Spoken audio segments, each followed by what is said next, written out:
Hello viewers, தொழில்நுட்பம் வந்து எப்படி ஒரு வல்லரசு நாடுகளுக்கு ஒரு மிகப்பெரிய ஆயுதமாக இருக்கோ, அதேமாரி வந்து அதே தொழில்நுட்பம் அந்த வல்லரசுகளை எதிர்த்து போரிடக்கூடிய சிறிய நாடுகளுக்கும் ஒரு ஆயுதமாக தான் இருக்குது. இப்போ வந்து ஈரான், இஸ்ரேல், அதுக்கப்புறம் அமெரிக்கா இந்த 3 நாடுகளும் வந்து கடுமையாக சண்டை போட்டுக்குது. அதுக்கு பல காரணங்கள் இருக்குது. அந்த காரணங்களை நம்ம நிறைய வீடியோக்களில் பார்த்துருக்கோம். இப்போ வந்து இதனால் வந்து கச்சா எண்ணெயோட விலை வந்து அதிகமாகிட்டே போகுது.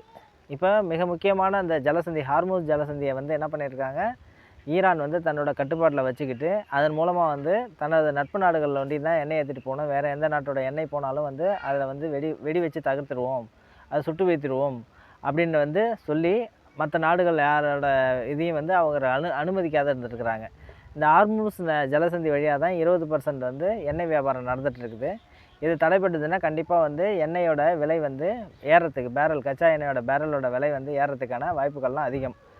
ஸோ இப்போ வந்து ஈரான் மீது தெரிஞ்சோ தெரியாமலோ அமெரிக்கா வந்து போரிட்டுட்டு அதுலேருந்து முன்னாடியும் அவர்களால் ஜெயிக்கவும் முடியல, அதை பின்வாங்கவும் முடியாத 2 கட்ட நிலையில் திருசங்கு நிலையில் இருக்கிறாங்க.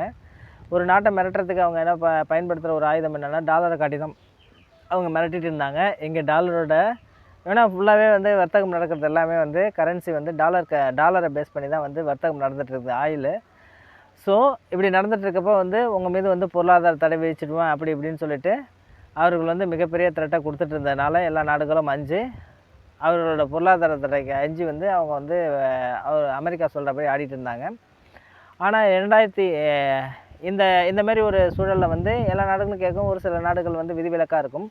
அதேமாரி ஈரானும் வந்து அதற்கு விதிவிலக்காக இருக்கக்குள்ள தான் வந்து இந்தமாரி ஒரு சண்டை சச்சரவுகள்லாம் வருது. இப்போ ஈரானுக்கு மேலே போர் தொடுக்கவும் முடியல. போர் தொடுத்தா என்னென்னா அவரோட மக்களோட ஆதரவு வந்து கிடைக்கும்னு நினச்சாங்க. அவங்களோட இருக்கக்கூடிய மிக முக்கியமான தளபதிகள் எல்லாரையும் கொண்டுட்டு வந்தாங்க. கொண்டுட்டு வந்ததுக்கப்புறமும் வந்து அங்கே ஒரு மக்களாட்சி அமைஞ்ச மாதிரி தெரியல. திரும்பவும் வந்து ஈரான் என்ன பண்ணிகிட்ருக்காங்க, பக்கத்தில் இருக்க எல்லா நாடுகளையும் தாக்க ஆரம்பிச்சிட்டாங்க. அந்த போர் வந்து நிற்கிற மாதிரி தெரியல. அதேமாரி வந்து ஈரானோட நிலப்பரப்பு வந்து மிக பெருசு. அதில் வந்து அவர்கள் வந்து மலைப்பாங்கான ஏரியா அது ஈரான். அந்த மலைப்பாங்கான ஏரியாவில் வந்து நீங்கள் வந்து முக்கியமான கேந்திரங்களை வந்து நீங்கள் என்ன பண்ணலாம், குண்டு வீசி தடுக்கலாம்.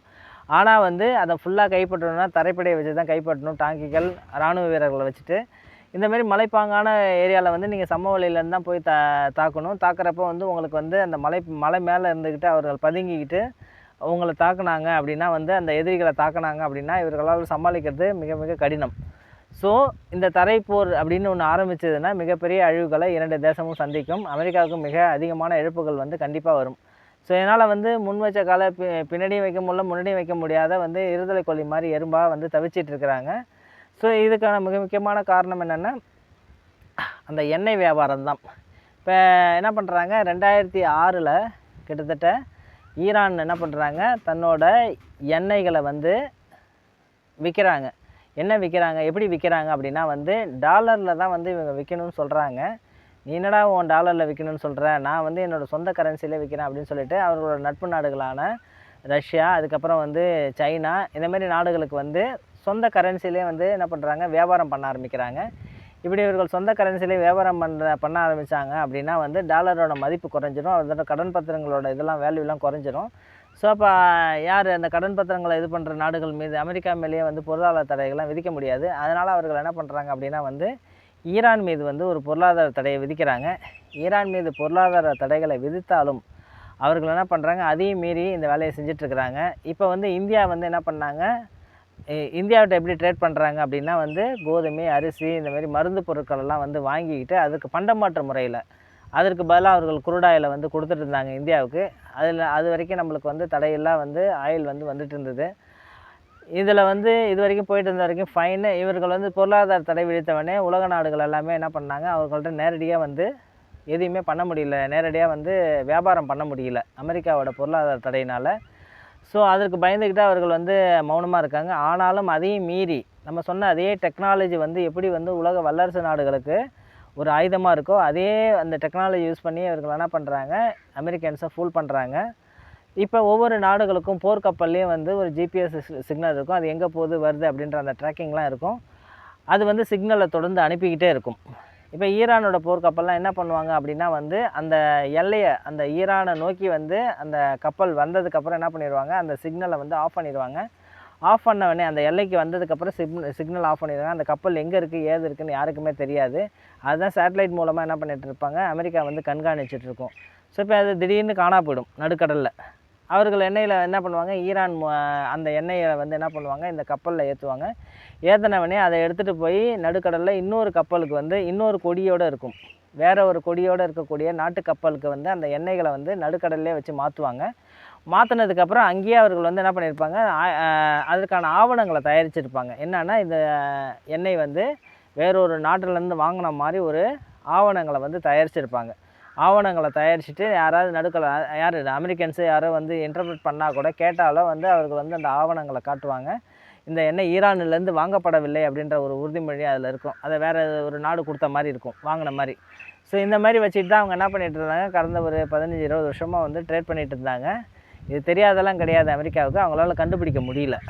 அதேமாரி என்ன பண்ணுவாங்க, ஒரு கப்பல் ஈரானிய கப்பல் வருதுன்னா கூட அவங்க என்ன பண்ணுவாங்க, அந்த சிக்னலை ஜிபிஎஸ் சிக்னலை ஸ்பூஃப் பண்ணுவாங்க. அப்படின்னா என்னென்னா, இப்போ வந்து ஜிபிஎஸ் சிக்னல் அதாவது வந்து கடற்கரை ஏதோ ஹர்முஸ் அந்த ஜலசந்தியில் வந்து கப்பல் இருக்கிற மாதிரி இருக்கும். ஆனால் வந்து எண்ணெய் ஏற்றிட்டு இருக்க மாதிரி இருக்கும், இல்லை சும்மா இருக்கிற மாதிரி இருக்கும். ஆனால் ஆக்சுவலாக கப்பல் வந்து ஓமனில் இருக்கும், ஓமன்லேயே இல்லை வேறு இடத்துலையே இருக்கிற மாதிரி இருக்கும்.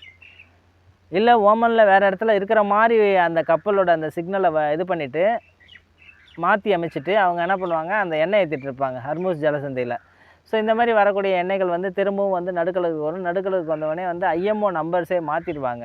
கப்பல் வந்து வரக்குள்ளே அதோட அந்த ரிஜிஸ்ட்ரேஷன் நம்பர்ன்றக்கூடிய அதை மாற்றிட்டு என்ன பண்ணுவாங்க, வேறு ஒரு கப்பலில் வந்து எடுத்துகிட்டு போயிட்டுருப்பாங்க.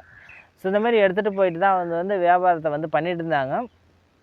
இதை மாதிரி விஷயங்கள்லேயும் வந்து என்ன பண்ணான், அமெரிக்கா 1-2 இதை கண்டுபிடிச்சிட்டு அவன் என்ன பண்ணுவான், அது கடற்கொள்ளையன் மாதிரி வர கப்பலை வந்து தடுத்து நிறுத்தி, இந்த கப்பல் வந்து தவறுதலாக வந்து இதேமாரி இதை கொள்ளை அடிச்சிட்டு போகிறீங்க, இது பண்ணுறீங்க, திருட்டுத்தனம் பண்ணுறீங்கன்னு சொல்லிவிட்டு அந்த கப்பலில் இருக்க எண்ணெய்கள்லாம் எனக்கு தான் சொந்தம் அப்படின்ட்டு கடற்கொள்ளையன் மாதிரி இது பண்ணி அதை வச்சு லாபம் சம்பாதிச்சான். அதேமாரி வெனிசுலாலேருந்து வரக்கூடிய ஒரு 4-5 கப்பலையும் அவன் என்ன பண்ணான், இதேமாரி பண்ணி அந்த எண்ணெய் கப்பல்களை வந்து தடுத்து நிறுத்தி அந்த எண்ணெயை தூக்கி அவன் விற்று நிறைய டாலர்களை சம்பாரிச்சிட்டு இருந்தான். ஸோ இப்படி தான் வந்து அவன் பண்ணிட்டு இருந்தான். இதை தான் வந்து ஈரான் கேட்குறாங்க. என்ன சொல்கிறான் அப்படின்னா வந்து, இப்போ இந்த சண்டையில் வந்து எண்ணெயோட விலை வந்து ஏறிக்கிட்டே இருக்குது. எண்ணெயோட விலை ஏறிட்டே இருந்ததுன்னா வந்து இந்த போருக்கு வந்து உலக நாடுகளோட சப்போர்ட்டு இப்போ கண்டிப்பாக கிடையாது. எந்த நாடும் வந்து அந்த நேட்டோன்ற நாடுகளே வந்து சப்போர்ட் பண்ணலை. நேரடியாக வந்து நாங்கள் வந்து போருக்கு வரமாட்டோம், களத்துக்கு வரல அப்படின்னு சொல்லிட்டு அவங்க என்ன பண்ணுறாங்க, அதை ரெசிஸ்ட் பண்ணிகிட்ருக்குறாங்க. அமெரிக்கா வந்து தேவையில்லாத வந்து எக்கு தப்பாக காலை வச்சுட்டு என்ன பண்ணிட்டாங்க, அவர்களை வந்து பின்வாங்கவும் முடியாத எதுவும் பண்ண முடியாத தவிச்சிட்ருக்குறாங்க அந்த போரில். உலக நாடுகளை கூட்டாலும் எந்த நாடுகளும் வந்து சப்போர்ட் பண்ணலன்னு நான் சொல்லியிருந்தேன். ஸோ இப்போ அந்தமாரி ஒரு சுச்சுவேஷனில் என்ன நடக்குது அப்படின்னா வந்து, இவர்கள் வந்து அந்த எண்ணெய்களை வந்து என்ன பண்ணுறாங்க, நாங்கள் அந்த ஹர்முஸ் அந்த ஜலசந்தியை கைப்பற்றி அந்த எண்ணெயை வந்து நாங்கள் உலக நாடுகளுக்கு கம்மியான ரேட்டில் நாங்கள் தருவோம் அப்படின்ட்டு அவர்கள் வந்து உறுதிமொழி சொல்லியிருக்காங்க. அப்போ தான் ஈரான்காரன் கேட்குறான், எங்கள் நாட்டு எண்ணெயை நாங்கள் நடுக்கடலுக்கு எடுத்துகிட்டு வர்றப்போ பிடுங்கி நீ யாரா வந்து கம்மியான ரேட்டுக்கு தர்றது, எங்கள் நாட்டு எண்ணெயை விற்கிறதுக்கு நீ யாரா, உன் நாட்டு எண்ணெயை இல்லை உன் பொருளை நீ எங்கள் பொருளை வந்து எங்கள்கிட்ட வழிப்பறி பண்ணி அதை கம்மியான விலையில் கொடுக்கறதுக்கு நீ யார் அப்படின்லாம் வந்து அவர்கள் வந்து என்ன பண்ணுறாங்க, ரெசிஸ்ட் பண்ணுறாங்க. இதுதான் நடந்துகிட்ருக்கு ஆக்சுவலாக. ஸோ இப்போ இந்த மாதிரி ஒரு சுச்சுவேஷனில் வந்து ஈரான் வந்து சிம்பிளாக வந்து அவங்க ஜெயிச்சிடலாம், ஒரு வாரத்தில் இல்லை 2 வாரத்தில் வந்து இந்த கோமானியோ இல்லை அந்த குரூப்பில் இருக்கக்கூடிய தலைவர்களையோ இல்லை விஞ்ஞானிகளையோ கொண்டுட்டா நம்ம வந்து அந்த நாட்டை வந்து மக்களுக்கு ஒரு புரட்சியை உண்டு பண்ணி அந்த நாட்டோட அதிகாரத்தை கைப்பற்றிட்டு நாம் அதுக்கப்புறம் வந்து அந்த எண்ணெய் வியாபாரத்தை வந்து கையில் எடுத்துக்கலாம் அப்படின்னு அமெரிக்கா நினச்சிது. ஆனால் அது வந்து அவ்வளோ அவரோட ஆசையில் மண்ணள்ளி போட்ட மாரி வந்து ஈரான் இன்னமும் என்ன பண்ணிகிட்ருக்காங்க, அவங்க ரெசிஸ்ட் பண்ணிகிட்ருக்காங்க. மக்களும் வந்து சரியான ஒத்துழைப்பு வந்து அமெரிக்கா கொடுக்கல. ஆரம்பத்தில் வந்து இந்த புரட்சிகளுக்கு வந்து மக்கள் கோமானி ஆட்சியை எதிர்த்ததெல்லாம் உண்மை தான். ஆனால் இப்போ மக்கள் வந்து என்ன பண்ணிகிட்ருக்காங்க, அவரோட இறையாண்மைக்கு வந்து முக்கியத்துவம் கொடுக்குறாங்க. இன்னொரு நாடு வந்து எங்கள் நாடை எப்படி கண்ட்ரோல் பண்ணலாம், போகலாம் வரலான்னுட்டு.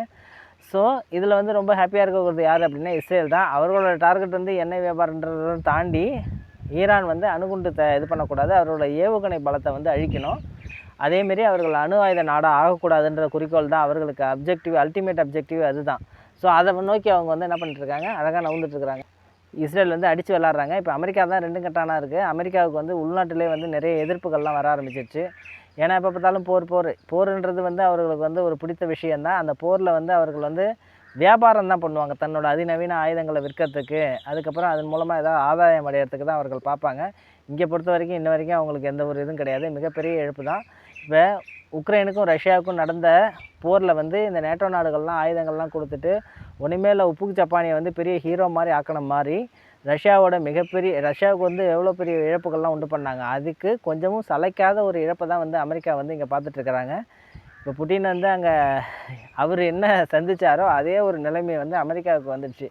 அவர்கள் வந்து சிம்பிளாக ஈஸியாக முடிச்சிடலான்னு நினச்ச போர் வந்து நீண்ட காலத்துக்கு அப்படியே போயிட்டுருக்கு. ஆனால் இந்த போர் வந்து நீண்ட காலத்துக்கு நீள்றது வந்து உலக மக்களுக்கு யாருக்குமே வந்து நல்ல விஷயம் கிடையாது. இந்தியா வந்து முன்னெடுப்பாக நிறைய நாடுகளில் வந்து டைப் வச்சுருக்கிறதுனால வந்து அவர்கள் வந்து அவர்களோட எரிபொருள் தேவையை வந்து இந்த ஒரு நாடுகளை சார்ந்திருக்காக பல நாடுகளை சார்ந்திருக்கிறதுனால வந்து ஓரளவுக்கு சமாளிச்சுட்டு இருக்காங்க. ஆனால் இந்த நிலைமை வந்து இப்படியே போயிட்டு இருந்ததுன்னா கொஞ்சம் கடினம்தான்.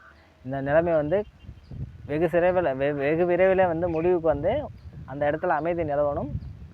அப்படி இருக்கிற ஒரு பட்சத்தில் தான் உலகத்தில் வந்து அந்த குரூட் ஆயில் ப்ரைஸ் ஏறாத இருக்கும். குரூட் ஆயில் ப்ரைஸை வச்சு தான் நிறைய விஷயங்கள் நடக்குதுன்னு நம்ம நிறைய பார்த்துருக்குறோம். ப்ரைஸ் ஏறிச்சுன்னா உலகத்தில் அந்த டிரான்ஸ்போர்ட் கட் ஆகும், நிறைய விஷயங்கள் பாதிப்புக்குள்ளாகும். எக்கனாமி வந்து ஒவ்வொரு கண்ட்ரிலையும் வந்து டவுனாக ஆரம்பிக்கும். ஸோ இந்தமாரி மிகப்பெரிய பாதிப்புகளை உலக சமுதாயம் வந்து சந்திக்காத இருக்கிறதுக்கு இந்த போர் வந்து கண்டிப்பாக விரைவில் முடிவு வரணும். வேண்டிப்போம். நன்றி, வணக்கம், ஜெய்ஹிந்த். மீண்டும் ஒரு பதிவில் பார்ப்போம்.